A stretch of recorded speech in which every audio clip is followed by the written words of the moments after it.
काला साया। यूं तो बनारस घाट अपनी खूबसूरती के लिए बहुत प्रचलित है, पर घाट के किनारे कई राज लिए बैठे हैं। ये कहानी शुरू होती है बनारस के घाट के पास बने ममता निवास से, जहाँ प्रिया लाल जोड़े में ममता के घर उसकी बहू बनकर आती है।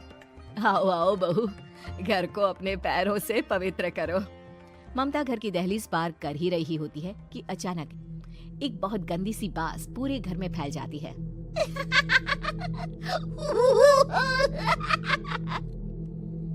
ये बदबू और ये आवाजें, ये कौन हंस रहा है माँ? अब ये पड़ोसी ना हमारे थोड़े अलग से है। कहाँ हम शाकाहारी और ये मांस मच्छी खाने वाले। छोड़, तू ध्यान मत दे और गृह प्रवेश कर। और हाँ बहू, अपनी सास की एक बात हमेशा याद रखना, इन पड़ोसियों से तो कभी बात नहीं करेगी। अच्छे लोग नहीं है ये। अपनी सास की ये बात मानेगी ना बेटा? हाँ माँ, जो आपकी मर्जी, मैं उनसे बात नहीं करूंगी। अगले दिन प्रिया अपनी पहली रसोई बनाने रसोई घर में जाती है। ये छोटी बात तो नाक में जा रही है। एक काम करती हूँ, खिड़की खोल देती हूँ। प्रिया खिड़की खोलने जाती है।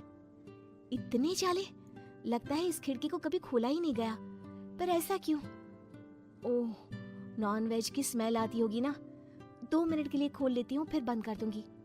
प्रिया खिड़की खोलती है। खिड़की खोलते ही उसकी नजर सामने वाले घर की खिड़की पर पड़ती है, जहाँ एक लड़की खड़ी होती है। हाथों में मेहंदी, लाल रंग की साड़ी, बिल्कुल सजी धजी, मानो प्रिया की तरह ही वो भी नई नवेली बहू हो। वो प्रिया को देखकर मुस्कुराती है। हे भगवान, माँ ने तो इनसे बात करने को मना किया था। प्रिया फौरन ही खिड़की बंद कर देती है और तवे पर चढ़े रोटी की ओर देखने लगती है, पर वहाँ रोटी न होकर मछली पड़ी होती है। ये क्या? पहली ही रसोई में इतनी बड़ी गलती! हे भगवान, अब मैं क्या करूं? प्रिया बहुत डर जाती है और फौरन रसोई की सफाई करने और फिर सभी के लिए खाना बनाने लग जाती है।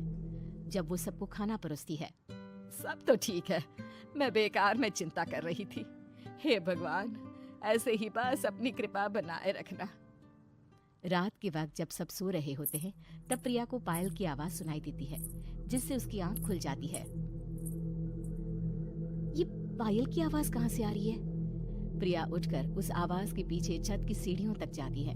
तभी उसे बच्चे के रोने की आवाज आती है। प्रिया छत पर जाती है तो क्या देखती है? वही लाल साड़ी वाली लड़की अपनी गोद में एक नवजात बच्चे को घुमा घुमा कर सुला रही है। तभी प्रिया की नजर उसके पेट पर पड़ती है। ओह गॉड, ये तो प्रेग्नेंट भी है। सुनिए, बच्चा सो नहीं रहा है क्या? मैं कुछ मदद करूं? नहीं नहीं, आपके घर वालों को अच्छा नहीं लगेगा, मैं संभाल लूंगी। स्नेहा की गोद से बच्चा हाथ मारकर प्रिया की गोद में आने को छटपटाने लगता है। दोनों घर अगल बगल में बने होने के कारण प्रिया उस बच्चे को गोद में ले लेती है। प्रिया के पास आते ही वो सो जाता है। बच्चे का वो स्पर्श रात भर प्रिया भूल नहीं पाती और अगली सुबह वो छत पर कपड़े सुखा रही होती है। तभी उसे एक औरत इशारा करके बुलाती है। स्नेहा कह रही थी बाबू तुम्हारी गोद में आते ही सो गया। मैं गौरी, स्नेहा की माँ हूँ। बहू, घर आना, बाबू को खिला भी लेना। शाम को जब घर पर कोई नहीं रहता, बच्चे से मिलने के लिए प्रिया छिपकर अपनी पड़ोसन के घर चली जाती है और कुछ देर बच्चे को खिलाकर वापस लौट आती है। इसके कुछ दिन बाद ही प्रिया को पता चलता है कि वो माँ बनने वाली है।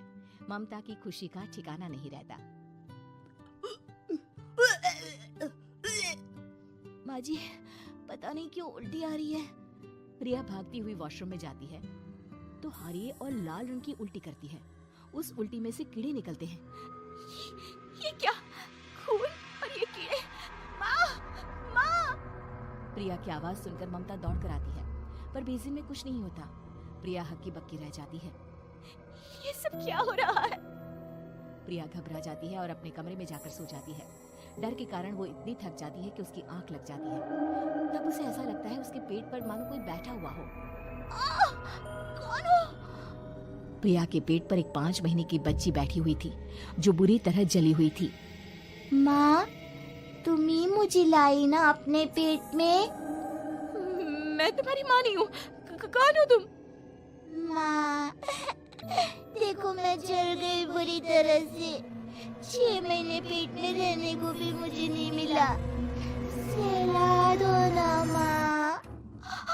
बचाओ! बचाओ! माँ! ममता दौड़कर कमरे में आती है। प्रिया की बातें सुनकर वो सब समझ जाती है। तू कहीं बगल वाले घर में तो नहीं जाकर आई ना बहू? मुझे माफ कर दो, मैं गई थी माँ। उस घर में सब मरे हुए हैं बहू। कई साल पहले स्नेहा उस घर में बहू बनकर आई थी। कुछ ही दिन में वो एक बच्चे को जन्म देने वाली थी। पूरा घर बच्चे के आने की खुशी में खोया था कि एक दिन अचानक उस घर में आग लग गई। सब बुरी तरह जलकर मर गए। गौरी आज भी दादी बनने का इंतजार कर रही है और इसीलिए स्नेहा ने अपना अजन्मा बच्चा तुम्हारी कोख में डाल दिया। ममता ये कह रही होती है कि पीछे से उसके पैरों को एक बच्चा पकड़ लेता है। दादी, दादी। माँ, स्नेहा की गोद में यही बच्चा था। ये बच्चा कौन है फिर? तेरी मौत है।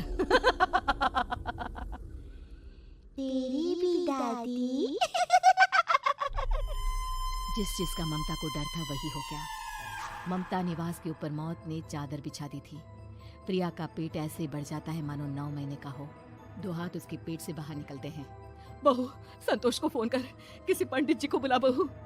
प्रिया का पति भागता हुआ घर आता है। ये तो होना ही था माँ। तेरा बाप तेरे सामने आ गया तो तू सह नहीं पा रही है। स्नेहा घर में आग लगी नहीं थी, माँ ने लगाई थी प्रॉपर्टी की लालच में। और वो बच्चा मेरी पहली पत्नी का बच्चा है, मेरा बेटा, जो कि उस आग की चपेट का शिकार हो गया था। मैंने तुमसे ये सब माँ के कहने पर छुपाया था। मुझे माफ कर दो प्रिया। तुम अगर चाहो तो यहाँ से जा सकती हो। मैं तुम्हें किसी भी बंधन में रखना नहीं चाहता। मेरी शादी हुई है आपसे, मैं आपको छोड़ नहीं सकती, पर उससे पहले हमें स्नेहा, उसकी माँ और बच्चे की आत्मा की शांति करवानी होगी। संतोष और ममता गौरी के घर जाते हैं। अंदर सब कुछ जला हुआ होता है। जमीन पर जली हुई लाशें बिखरी हुई थी। ममता रो रो कर अपने करने की माफी गौरी से मांगती है।